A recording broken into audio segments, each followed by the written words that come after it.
Гражданину Российской Федерации 2004 года рождения Халдорову Ухсону Бахадуровичу вменяется преступление, предусмотренное пунктом В, частью 3, статьей 224 Уголовного кодекса Республики Абхазия, а именно незаконное приобретение, хранение, перевозка и сбыт наркотических средств путем так называемых тайных закладок.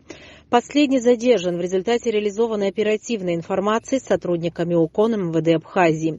В ходе личного досмотра задержанного в барсетке были обнаружены и изъяты заизолированные свертки с белым порошкообразным веществом внутри в количестве 83 штук, 2 изоленты синего цвета, личные документы на его имя, 2 банковские карты ВТБ и Тинькофф.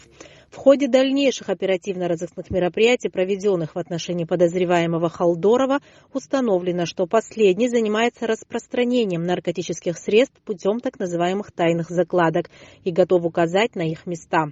Так, в городе Сухум по улице Эшба, первый тупик, в одном из участков местности было обнаружено и изъято 4 аналогично заизолированных свертка со светлым веществом внутри, как пояснил задержанный, метадон.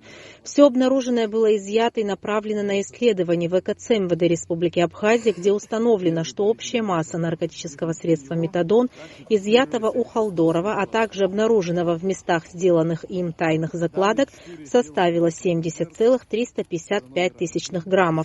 Решением суда города Сухум на время предварительного расследования гражданин Халдоров заключен под стражу сроком на 2 месяца. Расследование проводит Следственное управление МВД Республики Абхазия.